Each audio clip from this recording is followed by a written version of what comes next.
Welcome back to another episode of Kicking It with Coach Red, where we bring you all the news, stories, takes, and opinions about your favorite teams from the Pacific North. Fresh from the good to the bad to the Mariners. Drum roll, please. The sweet, sweet Mariners, baby. Sweet, sweet Mariners is actually correct for this episode. We have part two of our four-part series breaking down the top 50 Mariners of all time in our eyes. And we will get into that criteria here a little bit deeper after the intros. But this week we'll be touching on players 30 through 21. So breaking the halfway point here in this episode. A lot of fun players to talk about. But before we do that, I want to tell you a little bit about us. If you're looking for a guy who, during this section of the Mariners, it's been pretty intense Mariners fan throughout the totality of players 30 through 21. That's me, your boy, Coach Red. You can find me on X at the Real Coach Red, on Instagram at the Real underscore Coach Red, TikTok at the Real Coach Red. Also find the show over on YouTube. Search Kicking It with Coach Red. Like, subscribe, hit that bell notification, and leave a comment or two. And if you're looking for a guy that is going to have a lot better breakdown on this list than he did in players 50 through 31, if you're looking for a guy that's really going to step up to the plate, you're looking for Cain. Like, step up on the mound. Yeah, I'm Kane. You can find me over on Twitter at Kane2406, TikTok Kane0624. Also follow the show's socials over on Twitter and Instagram at Coach Red Pod. Pause. Do it, freaking do it. So for the per the criteria for the Mariners for their vote for the top 50 on their website, the player needs to have met one of the following: played 4+ seasons in Seattle, has 1+ All-Star appearance, leads or is near the top of a Mariners statistical category, or part of an iconic moment.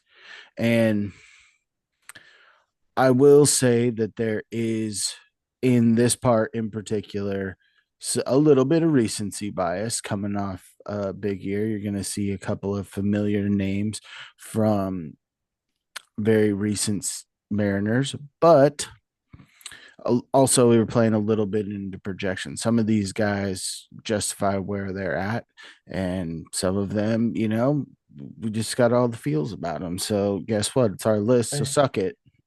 Got him. Bam. All right.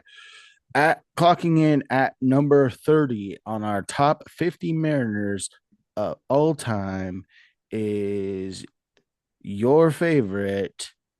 Put him in a rocking chair pitcher. It's George Kirby. Good old Furious George here.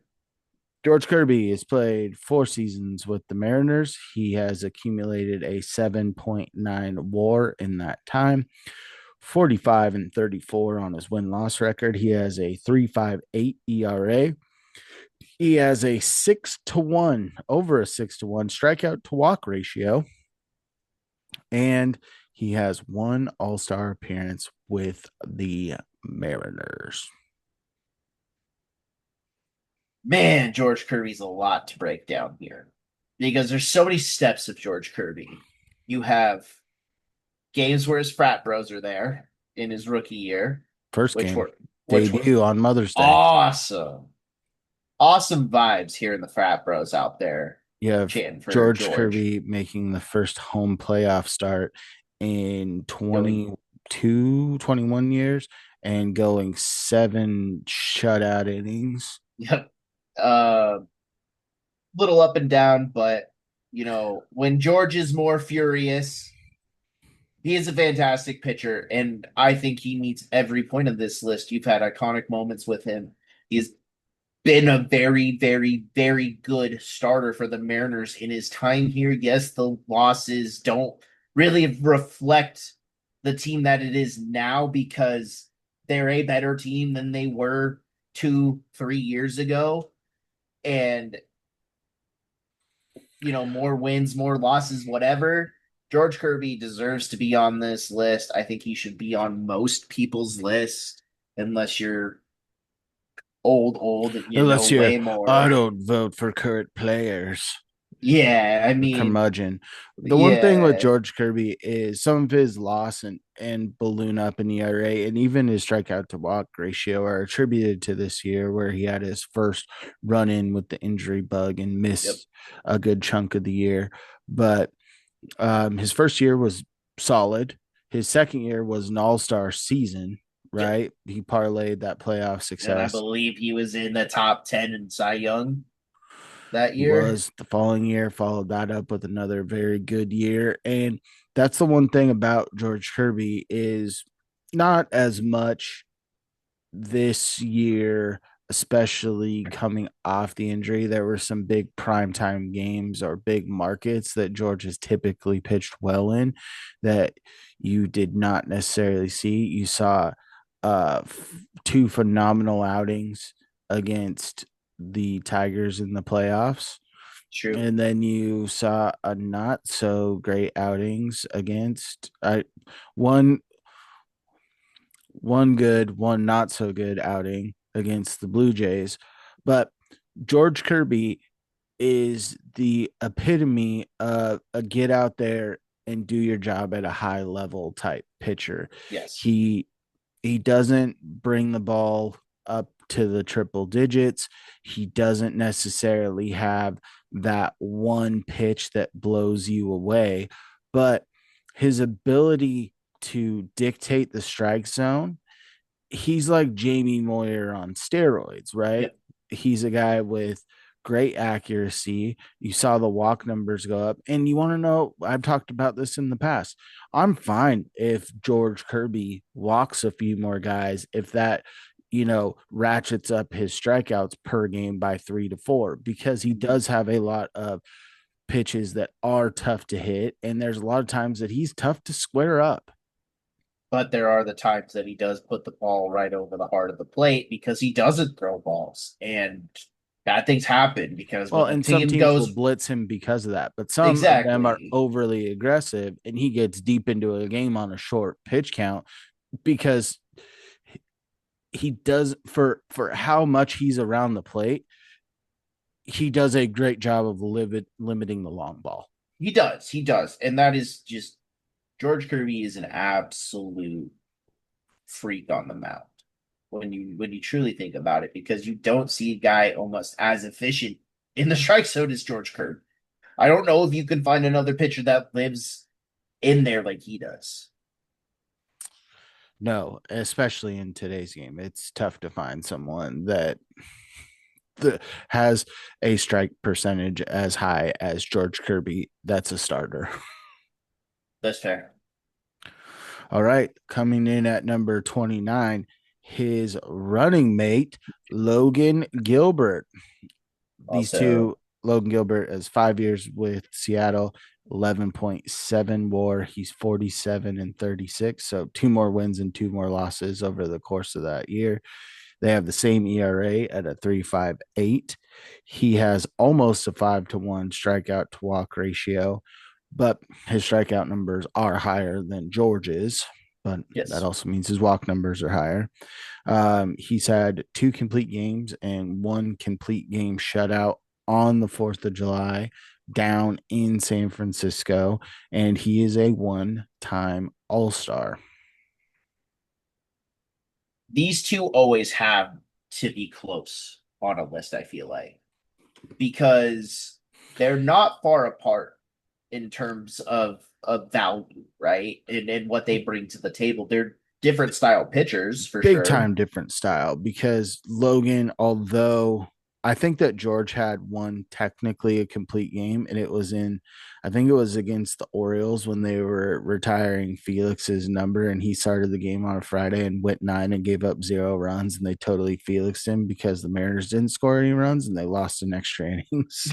But Logan Gilbert go and attacks. His Yes. his slider is devastating. His fastball has more run to it than George Kirby's.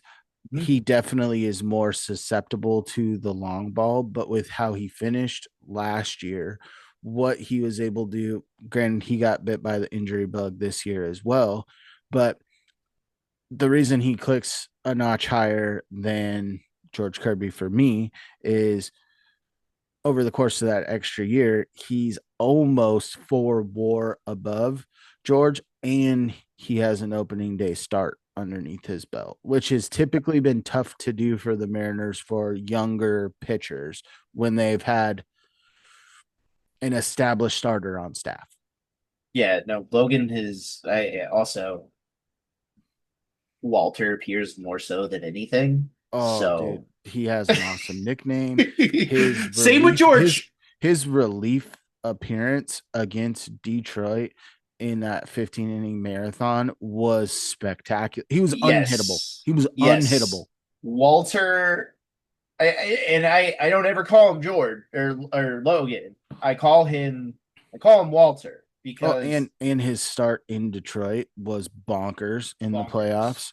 playoffs. Did Um not translate to the Toronto series, but I expect Logan to head the pack this year again. I think Logan it's is he's more the likely to be a longer term projection for me this as we sit here today. I think he's a He Mariner longer than George Kirby is. agreed, and I think that's what also helped play into him being elevated a spot above George. And I do believe that Logan Gilbert will jump this list by the end of his career, in some people's minds. Like, I just think that he's a shoe in to be on this team for a long time because his best friend's on this team. And I don't think you're ever going to go away from what Cal does. So I think it's a great spot for him to crack, you know, the the second third of this list in 5 years. It's impressive. All right, clocking in at number 28 is someone who, especially in since the 2000s, the Mariners have had an affinity for a utility and a super utility player. And this is the guy that started that tradition that have brought so many fun players to the table. We've already highlighted Dylan Moore. There were players that didn't make this list like Willie Bloomquist, Sean Yeah. O'Malley, right? Sam Haggerty, that kind of Luke Rayleigh, that play a little bit of that somewhat super utility role. But this was the best to do it, and it's Mark McLemore. Played 4 years with Seattle. His WAR was only a 5.8. He was not necessarily an everyday player, but he batted 259 in his time here. He had almost a 1-to-1 strikeout to walk ratio. He had 92 stolen bases, and he scored 238 runs. He also played every position but first, catcher, and pitcher for this team. What years did McLemore play? He played I believe 2000 to 2004. Okay. So the year in 2001, you look at your more recent guys. That's who we can compare this to. You look at Dylan Moore. Dylan Mhm. Moore, when he was hot, would maybe play 3 times a week if there was no injuries, right? Sam Mhm. Haggerty got pretty hot there for a while. He was playing 3, 4 times a week, but usually you're seeing these guys play 1 or 2 times a week. Mark McLemore, every game in 2001 after the first month, it was like he was starting in a different spot, given someone a day off, and he was playing. They didn't have the utility gold glove back then, but the dude would have had it. And to bat 259 as a non everyday player, to play all those positions at such a high level, and 238 runs over the course of 4 years when you're not an everyday player, that's pretty solid. It's Pretty pretty solid. solid. Yeah. And it's it's a position that we have grown to love.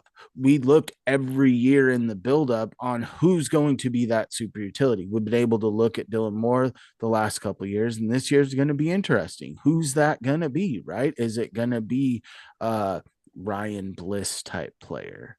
You know, Yeah. who's it going to be? Is it going to be Leo Rivas? Who is? I don't know right now. But what I do know when I look back at what growing up as a baseball player where sometimes you didn't always have that spot, right? Sometimes there was politics, sometimes, someone was a tick better than you. The ability growing up, I was always told your ability to play multiple positions was key. And this is a guy that I looked towards to help drive that home. Grew up as a shortstop. Someone wanted me to play third, I'd do it. When I was playing on an 18 and under team at 15, no one could scoop it at first. I could play first, I could play second. You need me to play outfield, I'll play outfield. You need me to catch, I can catch. You need me to pitch, I can pitch. Anything to get on the field. And Mark McLemore was part of that for me. So he holds a spot within the Mariner lore for his ability to play at such high level. And I think that he has also helped out with the developmental side of it in recent years as well. And we said it's not just about playing time for some of these guys; it's their contribution to the organization. And Mark McLemore, just a dude, man. They do love to keep people around for the long term. And for how much we're starting to see the tide turn a little bit, right? You've seen Julio sign a long-term extension. You've seen Cal sign a long-term extension. You saw Luis Castillo sign a below market value extension. You saw Josh Naylor come back. Like, you've made splash signings by throwing big money at people, but Mm, a lot of those times they weren't coming back. And right.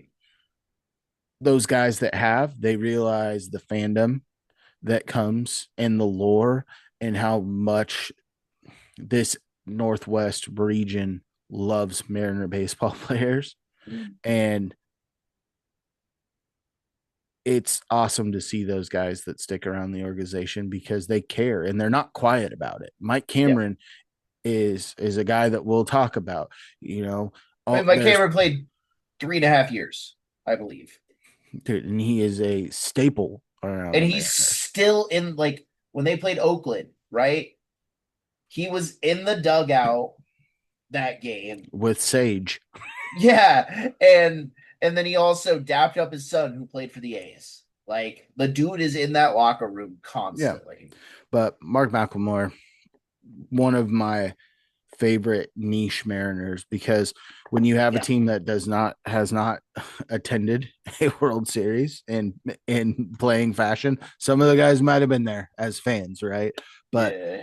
you you get creative on, and with some of the years that we had, you have to get creative on how you look at fandom and Mm, finding those niche players, especially one that played at such a high level, makes my list and makes it just outside of the top half. that's fair. All right, clocking in at number 27 is Brett Boone. He was a two-time Mariner, was a rookie, went away. He came back. When he came back, he was a little bit bigger than the first time. I don't know what caused it. And then towards the end of that, there was some investigation or something. And you know what? He wasn't as big anymore. But Brett Boone played a total of 7 years with the Mariners. He had a 19.2 WAR. He batted 277 across that, 143 homers, 535 RBIs, 167 doubles, sprinkle in 16 triples. I believe he was at least a Gold Glove finalist. He was a two-time All-Star, both of those with the Mariners. Played And second, right? second baseman. His biggest year was 2001, and he had 37 homers that year, career high, 141 RBIs, career high. Um, yeah, the dude was unreal in 01. The reason that might have happened could have been anabolic steroids. Maybe. Yeah, It's never been probably. proven. It's never been proven. It's just like Barry Bonds, right? Never been proven. Or Alex He- Rodriguez. Here's the thing. Like Brett Boone, whatever. If he did, he did. It was a time when everybody did it.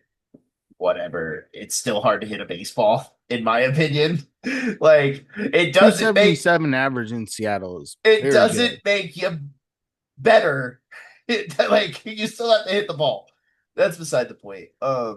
But like Brett Boone could do no wrong in Mariners fans' eyes, right? They still love him, it seems like. Well, he's As now a the hitting coach for the Texas Rangers. well, But the one thing is, Brett Boone was another guy where he had a podcast where he talked about baseball. He did find his way into the booth. I didn't love Brett Boone in the booth. He no. had a lot of enthusiasm, but he also kind of seemed like a big dweeb. That's a Yeah. technical term when he was in the booth, and he would get over enthusiastic about stuff. There'd be times it'd be like him and Cammy in the booth together. It's like I like listening to Mike Cameron. I don't love listening to Brett Boone. It just But seemed like he he was comes from a dull. baseball family. His brother's been the manager for the Yankees for years. Played And on the Reds for the stint. yeah, And and he's a guy that is baseball family through and through. And mhm.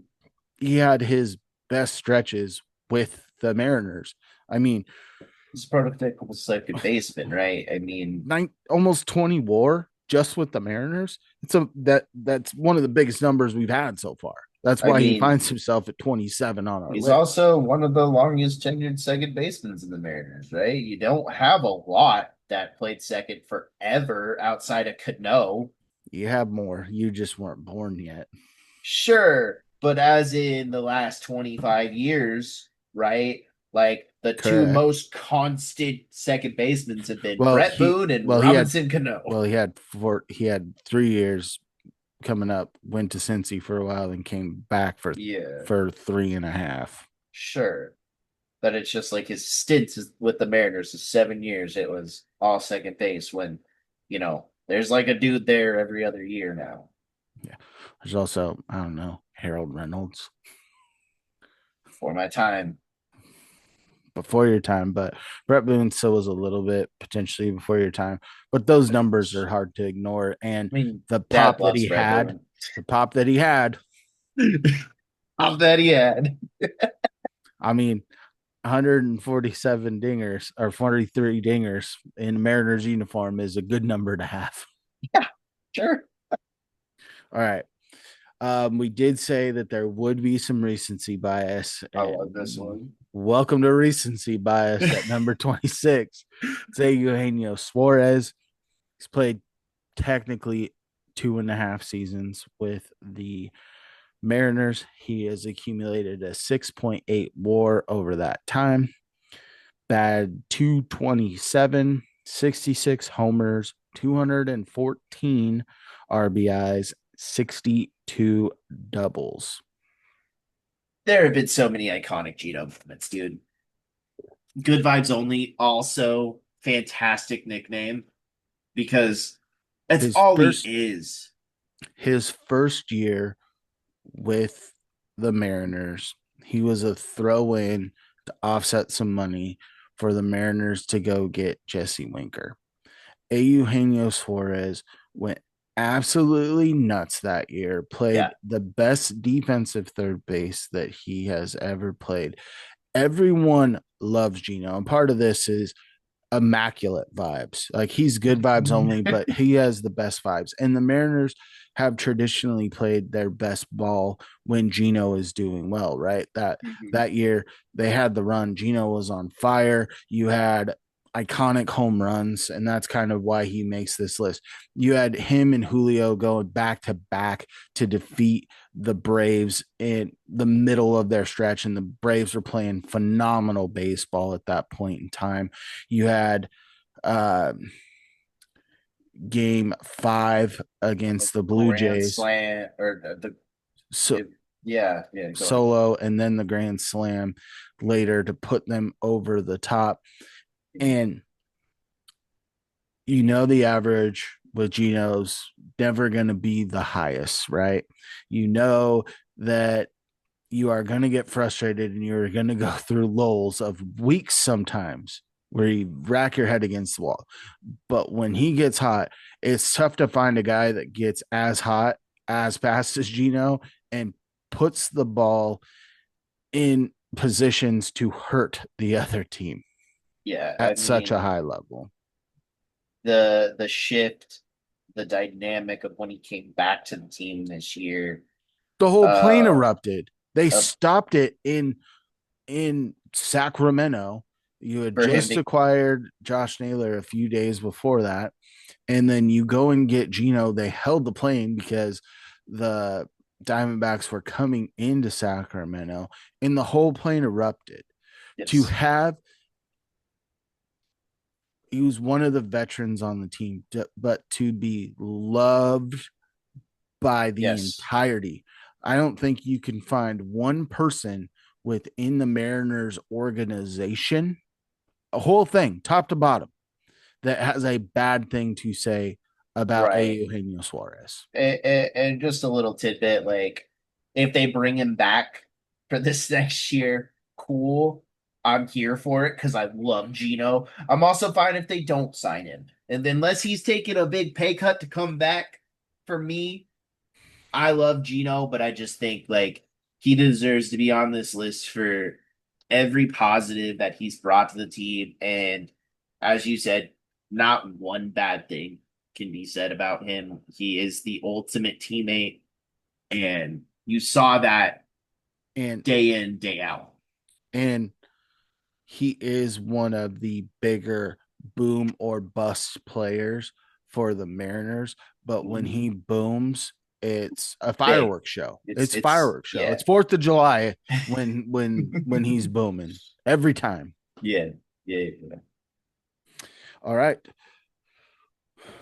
Gino, just outside of the top half. We're getting into the top half, and we're gonna start that off at number 25 with Senor Smoke, Matilda's dad, Andres Munoz. Mooney has played 5 years with Seattle. He has accumulated a 6.4 war. His ERA is a spicy 2.28. He has 77 saves. I threw in here that he's only been a full time closer the last 2 years. He stepped Yes. up into the closer role after Paul Sewald was traded away. In 2024 and 25, where he has been the closer for the full year. 2024, 2.12 ERA. Last year, 1.73 ERA. He's a two-time All-Star. He struck out 324 batters to 93 walks. Mooney is an enigma, in my opinion, because like when he first, like, I know he was injured when we got him. It's coming off Tommy John. Yeah, and it was a little shaky at times. A little shaky, but as you stated, like once he hit that closer role, it really started to dial up and dial in. Andres Munoz's slider is damn near unhittable. It's His fastball, crazy. It's crazy when you touch 101 and you sit at 98 to 102 realistically, yeah, and your best pitch is your slider. And there are days where it is unhittable. it's And filthy. the thing I'll throw in there is there's sometimes where Andres Munoz does not have his best baseball out there on the bump, especially the last 2 years. But he finds ways to work himself into the save, right? Mhm. But most of the time, you didn't see it as much this year. You did see it the year prior. There was a lot of time where he was getting 6 out saves, Yes, 5 out saves, 4 out saves. You didn't see that as much this year. and there's Dan also made some questionable calls, but that's another topic for another time. But there were times where you probably wish that, hey, just use your best pitcher at this point, get Andres Munoz in the game, and figure it all out later.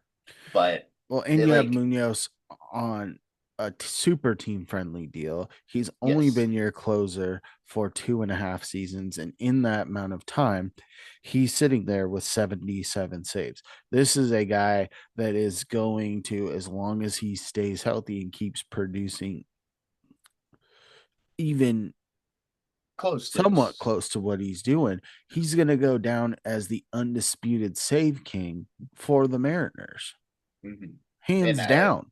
and I do think that that's a real possibility because like the Mariners do fit their fair share of B to A, right? But there are those close games, and when you can when you can throw Brash and Mooney back to back, it's a problem.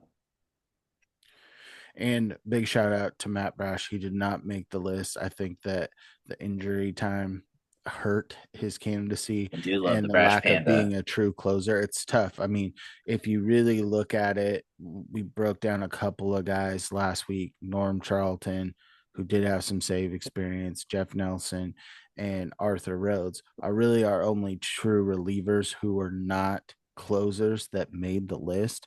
But Munoz has a potential to be very special to Great. all of the fans by the time his time with the Mariners finishes up. Yeah, yeah. That like it's he's been nails. I mean, his ERA this year was absolutely phenomenal. 173.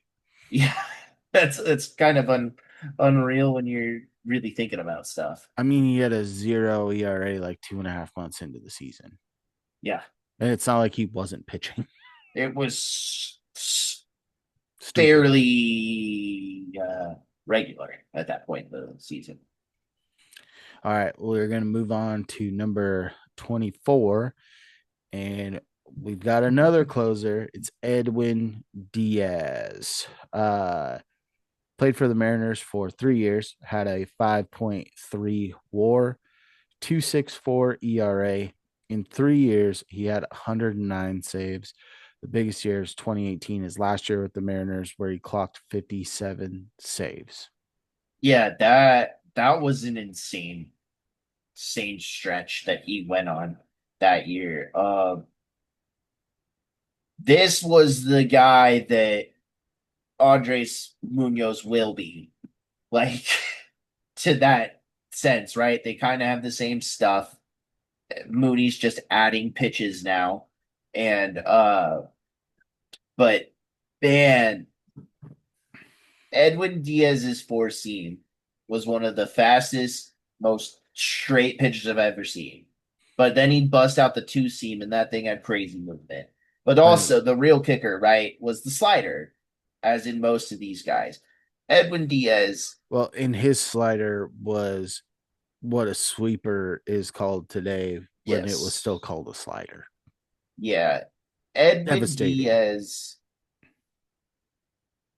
was the sweet price too in the big trade. Yeah.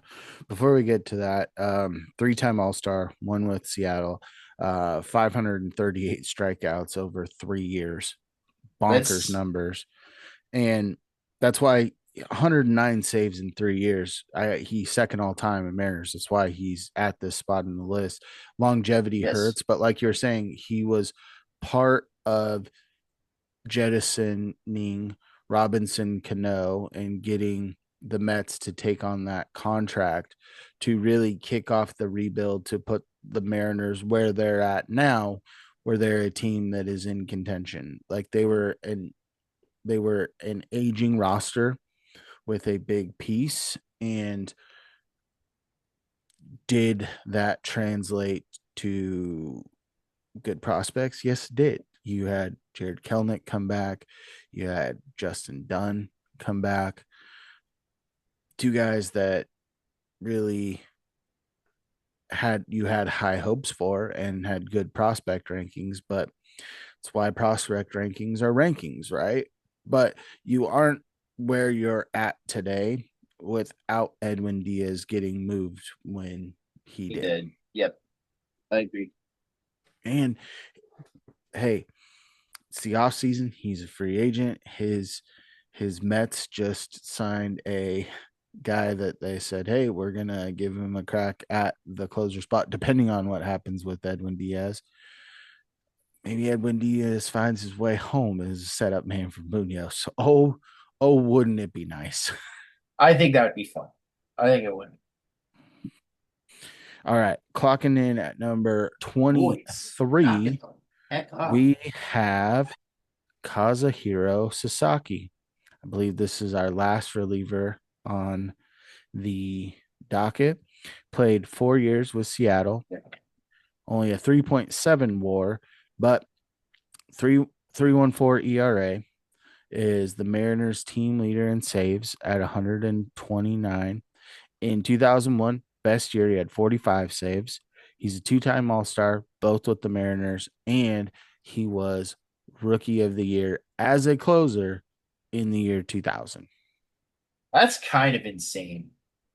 Granted, he was older when he came over. He wasn't spring chicken. He was Sure. well established and was the cream of the Japanese crop that year in the international free agency signing. And I'm not going to say that he was the reason that Ichiro decided to come to the Mariners the following year, but I believe it played a part.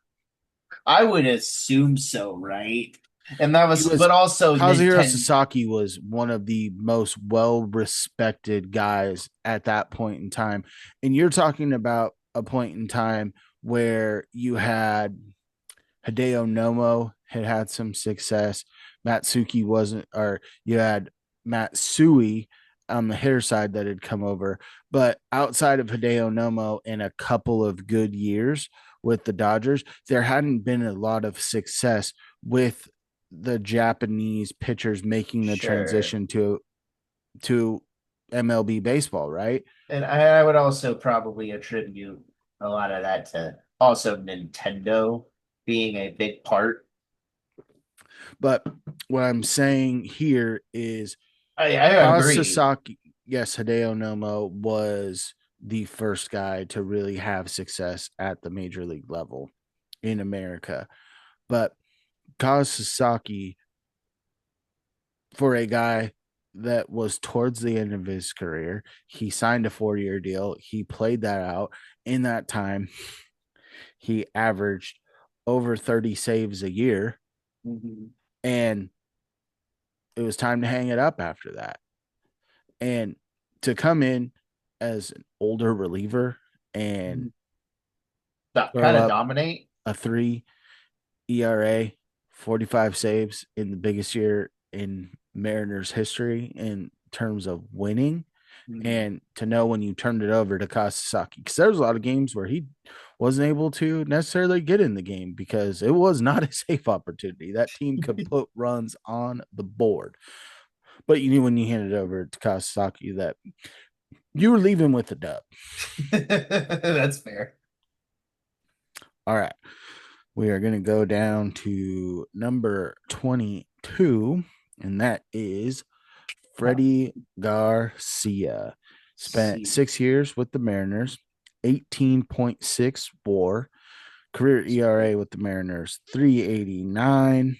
He was 76 and 50 on the win loss. Um, Two-time All-Star, both with Seattle. Was the ace of the staff, was one of the key pieces. It's either I believe it was the Randy Johnson trade. He was the big name that came back, the big prospect. First year was a little rough, and the next year he was the ace, and he was the ace of that 2001 year, and that was his best year. In 2001, 305 ERA. He was 18 and 6, and granted, it was a different game back then. He had 4 complete games and 3 complete game shutouts. 3 shutouts out of the 4 complete games. That's pretty insane. Freddie Garcia was nasty for the time, right?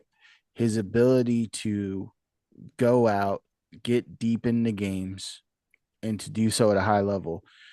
We're talking about 2000 to 2006, those first couple of years, especially 2001, you were in the heart of the Roids era. And to have a Mhm. 3.05 ERA and come out 18-6 on the year, granted, run support was there, but 3 ERA as No, a it's starter at any time is great. yeah, yeah, especially in that era. Sure, I mean, again, this is a little bit before my time. Really, all you're gonna get from me from that time is most likely gonna be about Ichiro because I know quite a lot about the man. Um, but I just remember Freddie Garcia was one of Dad's like cheer on guys He when was I a was stand looking. for Freddie Garcia, Yeah, right? And we did talk about in the previous episode, a lot more credence goes to guys that were the ace of the staff, right? And Freddie Garcia was the ace of the staff for a good 5 years. That is, it's a pretty long time. I mean, you have a handful of outliers in today's game that have been able to do that, like your Scherzers, your Verlanders, with that longevity, Clayton Kershaw. But you looked back at people that were just after his time, like a David Price, who was the next big thing, right? And he was the next big thing for like 2 years. Freddie Garcia gave you ace stuff for a good 5 years for the right, Mariners. And that's right, it's not easy to do. right. Especially in the early 2000s. And that's where he thrived the most. And Freddie Garcia, you're sitting there, you're getting rid of Randy Johnson, your ace, and you're getting a bag of Who prospects. was that to? Those two, the White Sox. Freddie came from the White Sox. And for him to turn into an ace a year after that out of the prospect ranking, it is otherworldly. Are you looking up what the Freddie Garcia trade was about? Go ahead. There's some big names that came back in that. I do think it was for Randy Johnson, if I'm not mistaken. It could have been Ken Griffey Jr., but I believe that it Traded was. by Houston with Carlos. Yeah, it was Houston because that was when Houston was in the National League before they made the jump to the American League. Because the traded by Houston Astros with Carlos Guillen. That Oh, I remember Carlos Guillen. that's right. We traded him to the White Sox. Yes, Sorry. but we traded Randy Johnson to the Astros uh, for Carlos Guillen and a player to be named later. I think that would have been, or yeah, a for Freddie Garcia was the player to be named later. Because that's He was not the player to be named later.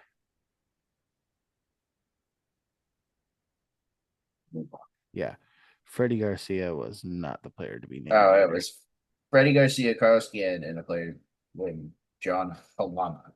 Oh, John Halama. What? John Halama, dude, that guy was fun. Just a big lumberer out there. All right.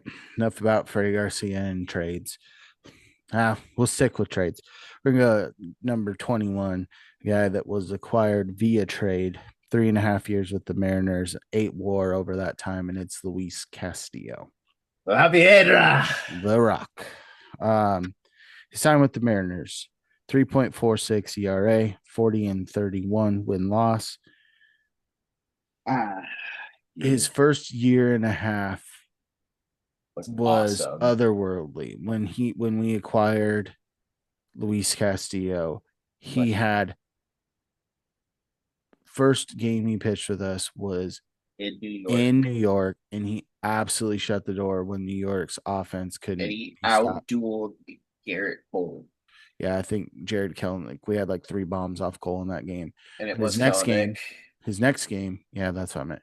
Next game, he faces off against Cole again back in Seattle. I was at that game, and 15 inning game, I believe.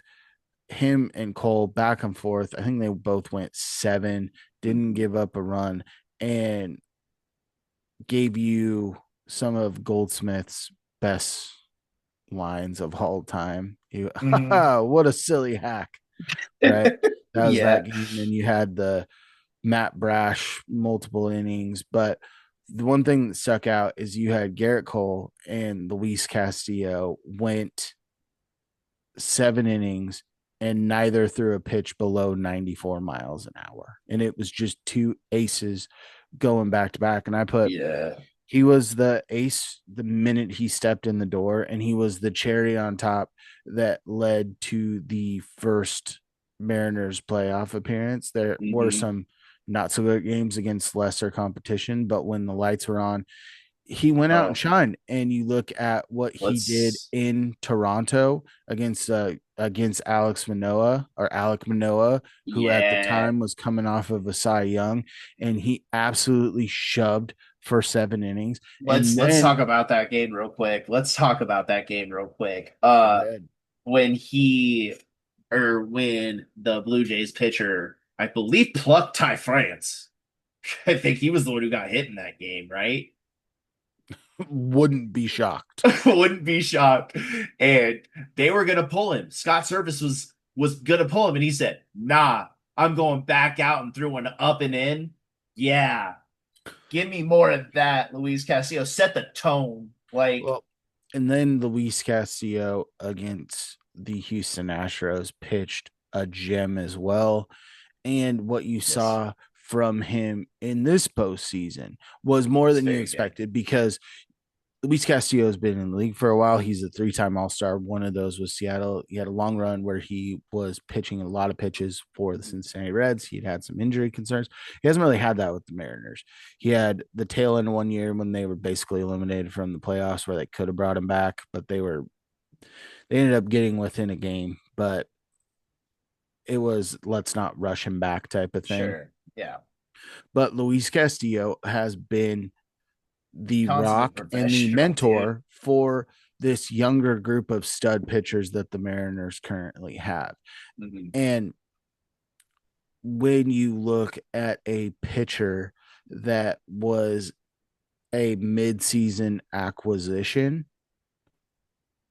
I don't think the Mariners have ever had one that has been as impactful as Luis Castillo.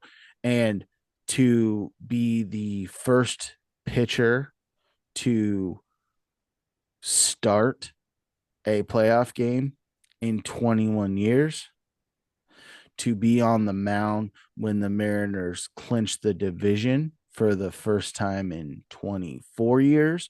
Luis Castillo has been part of moments, and there have been Yes. times where he gets you deeper into games than you typically see out of pitchers in today's era. I mean, there's multiple times where we've seen him go 7 into Plus, the 8. I mean, it's literally every time that he got the ball in the first year and a half, right? It was, oh, Luis Castillo's on the mound. Okay, let me pay attention to every pitch he throws yeah, because let we're me gonna see pencil him. in 7 innings. And the one thing with Luis Castillo, like I've said, there's been some times against some of the stinkers that he hasn't performed. There's been other times where against the Colorado Rockies, he threw like 30 consecutive fastballs In Colorado too. in Colorado, and they couldn't touch him. No, I believe he went 7, and it was a game he had to go deep into. Yeah, the bullpen was a Taxed. little bit foobarred, but that's the one thing that you can say about Luis Castillo, right? Even going into this offseason with the injury to Brian Wu, you're sitting there going, all right, Luis Castillo, you probably just want him at home, which you saw in game two. And what did Luis Castillo do in game two against the Tigers? Got you, Delivered. got you deep into the game, limited the damage. He came back in relief in game five, gave you an Getting extended experience. Like I think he third, went like 1 2/3, something like that. and his first relief appearance ever. And And he like dealt. Walter He wanted dealt. it, but also Luis Castillo said, if it's needed, I want to be out there. And what did he do? He showed up. And that's what Luis Castillo has been for this new gen playoff type roster, has Mhm. been the guy that shows up when the Mariners need him the most. Yes. And Welcome to recency bias. considering how like I want him on this team come opening day. I think I that it's just imperative that he's there. I don't yeah. think that the cost savings is going to outvalue the return that you would get. And knowing where you're at, where you do have a Logan Evans in the wing who is solid and could be a good number five for you. You have Emerson Hancock who has done some decent things for you. I believe he's around like a zero war player for you. He's a league replacement, Mhm. but it makes your pitching staff so much longer. And even on his bad days, He's still it's gonna like get we you talked five. about Marco Gonzalez. Even on Marco's days where he didn't have all the stuff, you knew you were getting six out of Marco. And Mhm. that was a different game even back then. Today, if you can, even on a bad day with Luis Castillo, You can get a five. bad day, it's usually 3 or 4 runs. Yes. He doesn't have too many blow up starts where he's given up 8, 9, 10. He's been the Mhm. guy that, although he doesn't have the same highlight performances that he had early in his career, he's been Mr. Steady. And for this year, being the only Mariner to not miss time, to go get the ball every fifth day, he's done that all And outside of like 2 weeks in yeah. his career with the Mariners where you are going to know that you're handing the ball to Luis Castillo every fifth day and he's going to give you 5 plus and you're going to be in contention to win every single one of those games. Mhm. I believe he was also pretty lights out in August this year. Oh, down the stretch, like he was terrible on the road. And then he had that game against the Braves where he went absolutely nails. The last month and a half of the year, he was the Mariners' best pitcher. Yes, I agree. I think When the it's Mariners needed him to be Luis Castillo, he was Luis Castillo. yeah, When the Mariners need him the most, he shows up. And it's not yes. that he shows up and he shows out. Yeah, I agree. I think it's a perfect spot for him to be. It's just there's 20 other dudes that are, you know, I think more impactful to the Mariners, more long term Agreed. And guys we will too. be touching on those guys in the next couple episodes. Next week, you'll have 20 through 11, and then we'll get into the top 10 the week after that to wrap up our Mariners top 50. But let us know what you think about picks 30 through 21. Let us know what you liked, what you didn't like, who you'd have higher, who you'd have lower. Let us know. And you can let us know on social media. You can find me, your boy Coach Red, on X at the Real Coach Red, on Instagram at the Real _ Coach Red, TikTok at the Real Coach Red. Also find the show over on YouTube. Search Kicking It with Coach Red. Like, subscribe, hit that bell notification, and leave a comment or two. And if you leave a comment, there's a very good chance that I will respond to it personally. That's your nice little response pen from Coach Red himself. And you might get it from my other account that I actually watch all my stuff on. So And Kane, where are you at? you can find me over on Twitter, Keen2406, TikTok, Keen0624. Also follow the show's socials over on Twitter and Instagram at Coach Red Pod. Pause. Do it freaking do it. And as always, stay fresh. Stay fresh, peeps. Peace.